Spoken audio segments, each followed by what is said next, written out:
വൃക്ക രോഗികളുടെ എണ്ണം വളരെ കൂടുതലായിരിക്കുന്ന ഒരു സിറ്റുവേഷനാണ് ഇന്ന് നമ്മൾ മലയാളികൾക്കിടയിൽ കാണുന്നത്.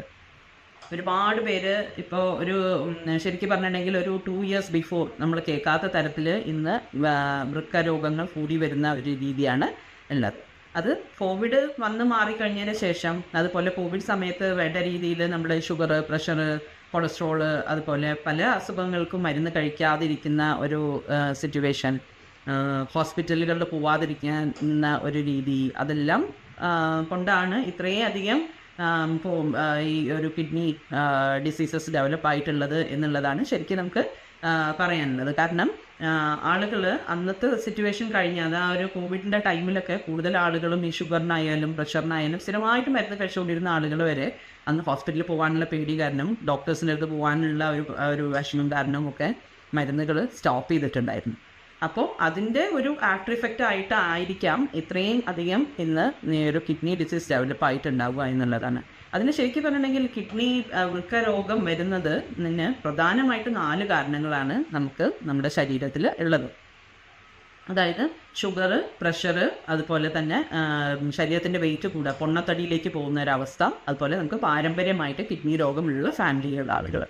ഈ ഷുഗറും പ്രഷറും ഒന്നും നമ്മൾ ശ്രദ്ധിക്കാതെ ഒരുപാട് നാൾ നമ്മൾ ഡയറ്റ് കൺട്രോൾ ചെയ്യുന്നതിലൂടെയും അതുപോലെ മരുന്ന് കഴിക്കാതിരിക്കുന്നതിലൂടെയും ഒക്കെ കുറേ നാൾ അങ്ങനെ പോയിട്ടുണ്ടെന്നുണ്ടെങ്കിൽ നമ്മുടെ ശരീരത്തിൽ ഒരു കൺട്രോൾ ഇല്ലാത്ത രീതിയിൽ ഷുഗറായാലും പ്രഷറായാലും എല്ലാം ഡെവലപ്പ് ചെയ്യുന്ന ഒരു സിറ്റുവേഷൻ ഉണ്ടാവും.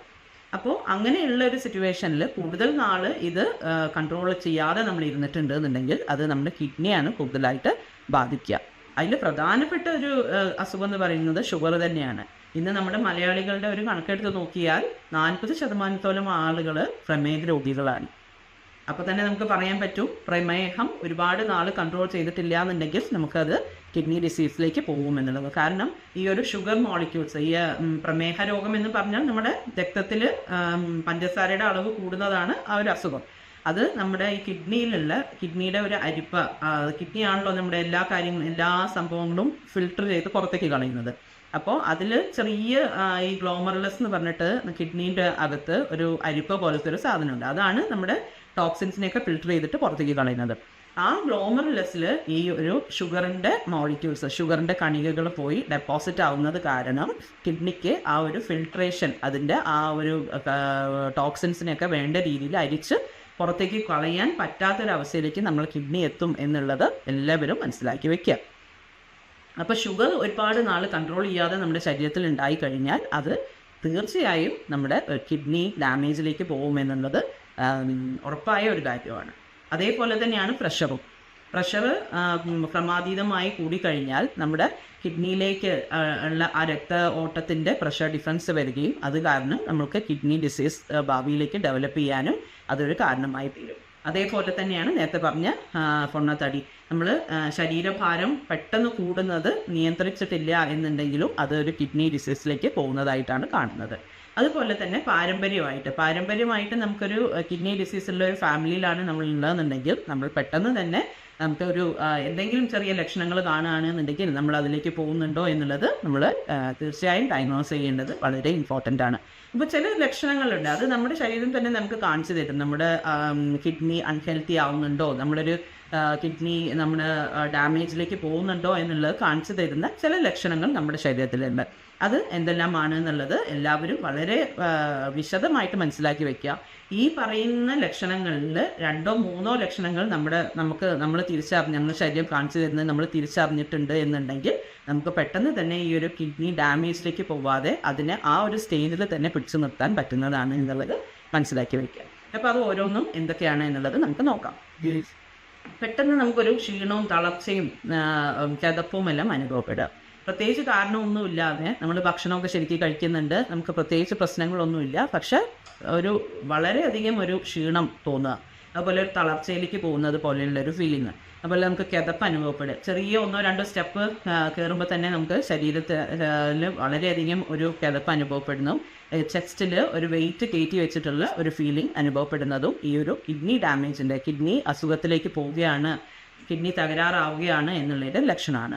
അതിൻ്റെ കൂടെ തന്നെ വിളർച്ച അനുഭവപ്പെടും. മുഖമൊക്കെ വിളർത്തതുപോലെ ഉള്ള ഒരു ഫീലിംഗ് ആയിരിക്കും. അതിന് കാരണം HB കുറയും. ഈ ക്രിയാറ്റിൻ കൂടുതലുള്ള ആളുകൾക്ക് നമ്മൾ എപ്പോഴും കാണാറുണ്ട് HB കുറഞ്ഞു നിൽക്കുന്നത്. അത് കിഡ്നി ഡാമേജിനോട് കൂടി ഈ ഒരു HB കുറയുന്നതാണ്. HB കുറയുന്നത് കാരണം തന്നെ നമുക്ക് നമ്മുടെ ഓക്സിജൻ ലെവല്, നമ്മുടെ ശരീരത്തിലേക്ക് ഓക്സിജൻ എത്തിക്കുന്നത് ഹീമോഗ്ലോബിനാണ്. അപ്പോൾ ഹീമോഗ്ലോബിൻ കുറയുന്നത് കാരണം നമ്മുടെ തലയിലേക്കുള്ള ഓക്സിജൻ സപ്ലൈ ഒക്കെ കുറയുന്നത് കാരണമാണ് നമുക്ക് അത്രയധികം ക്ഷീണവും തളർച്ചയും വിളർച്ചയും കിതപ്പും എല്ലാം അനുഭവപ്പെടുന്നത്. അപ്പോൾ ഈ ഒരു തളർച്ച, ക്രമാതീതമായിട്ടുള്ള ഈ ഒരു തളർച്ച അനുഭവപ്പെടുന്ന ആളുകൾ പ്രത്യേകം ശ്രദ്ധിക്കുക. നമ്മുടെ കിഡ്നിക്ക് എന്തോ ഒരു തകരാറുണ്ടോ എന്നുള്ളത് നമ്മൾ മനസ്സിൽ ഓർക്കേണ്ട ഒരു ടൈമാണ്. അതുപോലെ തന്നെയാണ് ഉറക്കക്കുറവ്. ഇത്രയധികം തളർച്ചയും ക്ഷീണവും ഒക്കെ ഉണ്ടെന്നുണ്ടെങ്കിലും നമുക്ക് ഉറങ്ങിപ്പോകും എന്നുള്ളൊരു അവസ്ഥ ഉണ്ടെങ്കിൽ പോലും നമുക്ക് ഉറക്കം കിട്ടാതിരിക്കുക. നല്ല രീതിയിൽ ഉറങ്ങാൻ പറ്റാത്തൊരവസ്ഥയിൽ നമ്മളൊരു കിഡ്നി ഡിസീസ് നമ്മൾ സംശയിക്കേണ്ടത് വളരെ അത്യാവശ്യമാണ്. അതുപോലെ തന്നെയാണ് സ്കിന്നിൽ ഡെവലപ്പ് ചെയ്യുന്ന ചൊറിച്ചിൽ. അലർജിയൊക്കെ ഉള്ള ആളുകൾക്ക് പൊതുവേ ഒരു ചൊറിച്ചിലും റാഷസും എല്ലാം കാണാറുണ്ട് ശരീരത്തെ സ്കിന്നിൽ. പക്ഷെ അതൊന്നും ഇല്ലാതെ തന്നെ അവിടെ ഇവിടെയൊക്കെ അങ്ങനെ ചൊറിഞ്ഞുകൊണ്ടിരിക്കുക, അതുപോലെ സ്കിന്ന് ഭയങ്കര ഡ്രൈ ആവുന്നത് പോലെയുള്ള തോന്നുക. കാലിലാണ് കൂടുതലായിട്ട് വരിക. കാലിൻ്റെ നമ്മുടെ ഈ ആംഗിൾ ജോയിൻറ്റിൻ്റെ ചുറ്റുഭാഗമാണ് കൂടുതലായിട്ട് ഈ ചൊറിച്ചിലും സ്കിന്നിന് ആ ഡ്രൈനെസ്സും കറുപ്പ് നിറം ബാധിക്കുക. നമ്മുടെ പാദത്തിനൊക്കെ ഒരു കറുപ്പ് നിറം ബാധിക്കുക. അതുപോലെ കൂടുതലായിട്ട് നീര് ആ ഭാഗങ്ങളിൽ കെട്ടി നിൽക്കുന്ന ഒരവസ്ഥ കാണുക. അത് കാരണം എന്താണെന്ന് വെച്ചാൽ നമ്മുടെ കിഡ്നി വേണ്ട രീതിയിൽ ഈ ടോക്സിൻസിന്, വിഷാംശങ്ങളെയൊന്നും, അമോണിയ, യൂറിയ, അതിനെയൊന്നും വേണ്ട രീതിയിൽ അരിച്ച് പുറത്തേക്ക് കളയുന്നില്ല എന്നുള്ളൊരവസ്ഥയിൽ ആ വിഷാംശങ്ങളൊക്കെ നമ്മുടെ കാലിൽ ഏറ്റവും താഴെയുള്ള ഭാഗത്ത് പോയി ഡെപ്പോസിറ്റ് ചെയ്യുന്നതിന് കാരണമാണ് ഈ ചൊറിച്ചിലും അതുപോലെ ഈ കറുപ്പ് നിറവും ഈ നീരും എല്ലാം കാലിൽ ഡെവലപ്പ് ചെയ്യുന്നത്. അപ്പോൾ അത് ഒരു കിഡ്നി ഡിസീസിൻ്റെ ഒരു പ്രധാന സിംറ്റമാണ് നമുക്ക് ഈ ശരീരത്തിലെ സ്കിന്നിൽ ഉണ്ടാകുന്ന ചൊറിച്ചിലും കാലിൽ വരുന്ന നീരും. അതേപോലെ തന്നെയാണ് മുഖത്ത് ഡെവലപ്പ് ചെയ്യുന്ന നീര്. മുഖം നല്ല ഇങ്ങനെ വീങ്ങി നിൽക്കുന്നത് പോലുള്ള ഒരവസ്ഥ. അത് ഈ പ്രഷറുള്ള ആളുകൾക്കൊക്കെ പൊതുവേ അത് കാണുന്നതാണ്. പക്ഷേ ഇത് കിഡ്നി ഡിസീസുള്ള ആളുകൾക്ക് പൊതുവേ തന്നെ കുറച്ച് കൂടുതലായിട്ട് കാണും എന്നുള്ളത് നമ്മൾ ഓരോരുത്തരും മനസ്സിലാക്കി വെക്കുക. അപ്പോൾ ഈ ഒരു ഇത് മുഖത്ത് നീര് ഡെവലപ്പ് ചെയ്യുന്നത് കാരണം കണ്ണിൻ്റെ ചുറ്റുഭാഗം ഇങ്ങനെ വീങ്ങി നിൽക്കുന്നതായിട്ടുള്ളൊരവസ്ഥ. കണ്ണ് ഇങ്ങനെ പൊങ്ങി നിൽക്കുന്നത് പോലെ, കണ്ണടച്ചാലൊക്കെ കണ്ണിങ്ങനെ പൊങ്ങി നിൽക്കുന്നത് പോലെയുള്ള ഒരു ഫീലിംഗ് നമുക്ക് എപ്പോഴും കാണാമെന്നുള്ളതാണ്. അതുപോലെ തന്നെയാണ് ശരീരം മെലിഞ്ഞു പോവുക. ശരീരം പെട്ടെന്ന് നമുക്ക് മെലിഞ്ഞു പോകുന്നതായിട്ടുള്ളത് മസിൽ വേസ്റ്റിംഗ് ആയിട്ടുള്ളത്. പ്രധാന മസിലുകളൊക്കെ ശോഷിച്ച് കൈയും കാലും ഷോൾഡർ ഭാഗവും ഒക്കെ ഇങ്ങനെ മെലിഞ്ഞു നിൽക്കുന്ന രീതിയിൽ കാണുന്നതും ഒരു കിഡ്നി ഡിസീസിൻ്റെ ഒരു ലക്ഷണങ്ങൾ തന്നെയാണ്. അപ്പോൾ അതൊക്കെ നമ്മൾ സാധാരണ പോലെ ഭക്ഷണം കഴിക്കുന്നുണ്ടാവും, പക്ഷേ ശരീരം മെലിഞ്ഞു വരുന്നതായിട്ടാണ് കാണുന്നത്. അപ്പോൾ ഇതൊക്കെ ഉണ്ടെങ്കിലും നമ്മൾ സംശയിക്കേണ്ടത് വൃക്ക രോഗത്തെയാണ് എന്നുള്ളതാണ്. പിന്നെ മൂത്രത്തിൻ്റെ കാര്യം, കൂടെ മൂത്രം ഒഴിക്കണം എന്നുള്ളൊരു തോന്നൽ വരിക. അത് പല കാരണങ്ങളെ കൊണ്ടുണ്ടാവാം. ഷുഗർ ഉണ്ടെങ്കിലും, അതുപോലെ നമുക്ക് ഈ ഒരു BHP എന്ന് പറയും, അതായത് പ്രോസ്റ്റേറ്റ് ഗ്രന്ഥികളുടെ വീക്കം ആണുങ്ങളിൽ ഉണ്ടെന്നുണ്ടെങ്കിലും, പിന്നെ മൂത്രത്തിൽ പഴുപ്പ് അതൊക്കെ ഉണ്ടെന്നുണ്ടെങ്കിലും നമുക്ക് കൂടെ മൂത്രം ഒഴിക്കണം എന്നുള്ളൊരു ടെൻഡൻസി ഉണ്ടാവും. പക്ഷെ അതൊന്നും ഇല്ലാതെ തന്നെ കൂടെ മൂത്രം ഒഴിക്കണം എന്നുള്ളത് തോന്നുക, അത് രാത്രി സമയങ്ങളിൽ കൂടുതലായിട്ട് തോന്നുക എന്നുള്ളത് കിഡ്നി രോഗത്തിൻ്റെ ഒരു ലക്ഷണമാണ്. പിന്നെ മൂത്രത്തിൽ പത കൂടുതലായിട്ട് കാണാം. അത് പത എന്ന് പറഞ്ഞിട്ടുണ്ടെങ്കിൽ മൂത്രത്തിൽ കൂടെ പ്രോട്ടീൻ പുറത്തേക്ക് പോകുന്നത്, ആൽബുമിൻ കൂടുതലായിട്ട് പുറത്തേക്ക് പോകുന്നതിന് കാരണമാണ് മൂത്രത്തിൽ പത ഡെവലപ്പ് ചെയ്യുന്നത്. അത് നമ്മൾ ക്ലോസറ്റിലൊക്കെ മൂത്രം ഒഴിക്കുന്ന സമയത്ത് പത ഇങ്ങനെ കെട്ടി നിൽക്കുന്നത് പോലെയുള്ള ഒരു രീതി കാണാം. അപ്പോൾ അത് വല്ലതും കാണുന്നുണ്ടെന്നുണ്ടെങ്കിൽ അത് കിഡ്നി രോഗത്തെക്കുറിച്ച് സംശയിക്കേണ്ട ഒരു ലക്ഷണം തന്നെയാണ്.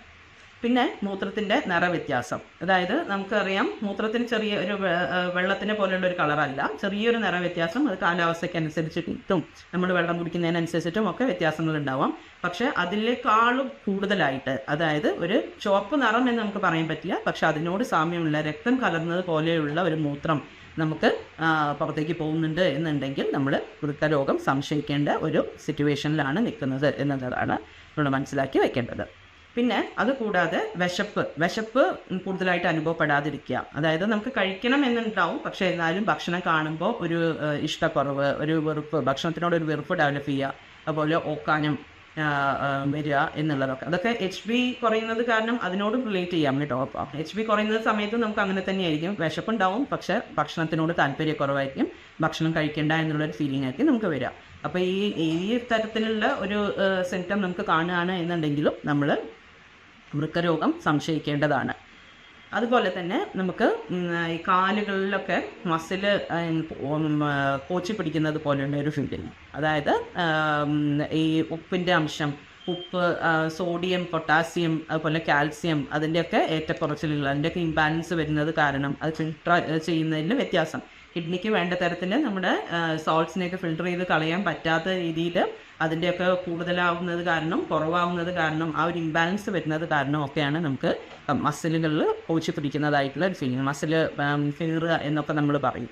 അത് കട്ടിയായിട്ട് നിൽക്കുക, ഭയങ്കരമായിട്ടുള്ള വേദന അനുഭവപ്പെടുക, അങ്ങനെയുള്ളതൊക്കെ. അപ്പോൾ ഈ ഒരു സിംറ്റംസ് എല്ലാം നല്ല രീതിയിൽ നമ്മൾ മനസ്സിൽ പതിച്ചു വയ്ക്കുക. അപ്പോൾ നമുക്കറിയാം ഇതിൽ 2 or 3 സിംറ്റംസും അതിൻ്റെ കൂടെ ഷുഗറോ പ്രഷറോ, നമുക്ക് പാരമ്പര്യമായിട്ട് കിഡ്നി ഡിസീസുള്ള ഒരു ഫാമിലി ആണെങ്കിലും, അതുപോലെ പൊണ്ണത്തടിയുള്ള ആളുകൾ, പൊണ്ണത്തടി എന്നൊന്നും പറഞ്ഞുകൂടാ, അത്യാവശ്യം ഒരു പെട്ടെന്ന് വെയിറ്റ് കൂടി പോകുന്നുണ്ട് എന്നുണ്ടെങ്കിലും എല്ലാം നമ്മൾ ഈ ഒരു കാലത്ത് കിഡ്നി ഡിസീസ് നമ്മൾ സംശയിക്കേണ്ട ഒരു സിറ്റുവേഷൻ നമുക്ക് ഇന്നുണ്ട്. അപ്പോൾ ഓരോ കാര്യങ്ങളും ഇതിലത്തെ മനസ്സിലാക്കി വെക്കുക. എന്നിട്ട് ഇതിൽ എന്തെങ്കിലുമൊക്കെ നമുക്കുണ്ട് എന്നുണ്ടെങ്കിൽ പെട്ടെന്ന് തന്നെ ഡോക്ടറെ കണ്ടിട്ട് നമ്മൾ ചികിത്സ എടുക്കേണ്ടത് വളരെ അത്യാവശ്യമാണ്. ചില ആളുകളുണ്ട് ഇതെല്ലാം ഉണ്ട്, ചെറിയ അസുഖങ്ങളുണ്ട് എന്നുണ്ടെങ്കിലും, പ്രമേഹം ഉണ്ടെങ്കിലും കൊളസ്ട്രോൾ ഉണ്ടെങ്കിലും ഒക്കെ നമ്മൾ നന്നായിട്ട് ഡയറ്റ് നോക്കുക, കുറച്ച് നാളത്തേക്ക് മരുന്നൊന്നും എടുക്കണ്ട, മരുന്ന് കഴിച്ചു തുടങ്ങിയാൽ പിന്നെ ഒരുപാട് നാൾ കഴിക്കേണ്ടി വരും എന്നുള്ളതൊക്കെ വിചാരിച്ച് അതിനെ അവഗണിച്ചുകൊണ്ട് പോയി. പക്ഷേ അത് പിന്നെ ഡോക്ടറെ അടുത്തേക്ക് എത്തുമ്പോൾ ഈ ഒരു കിഡ്നി ഡാമേജ് കൂടുതലായിട്ടുണ്ടാവും. അപ്പോൾ അങ്ങനെയുള്ളൊരു സിറ്റുവേഷനൊക്കെ അവോയ്ഡ് ചെയ്യാൻ വേണ്ടിയിട്ട് നമുക്ക് ചെറിയ സിംറ്റംസ് ഒക്കെ തോന്നുന്ന സമയത്ത് തന്നെ ഡോക്ടേഴ്സുമായിട്ട് കൺസൾട്ട് ചെയ്ത് കൃത്യമായിട്ട് മരുന്ന് ഉപയോഗിച്ചാൽ നമുക്ക് ആ ഒരു സ്റ്റേജിൽ തന്നെ നമുക്ക് കിഡ്നി ഡാമേജിലേക്ക് പോവാതെ നമ്മുടെ ശരീരത്തെ കാത്ത് രക്ഷിക്കാൻ പറ്റും എന്നുള്ളത് ഓരോരുത്തരും മനസ്സിലാക്കി വയ്ക്കുക. Thank you.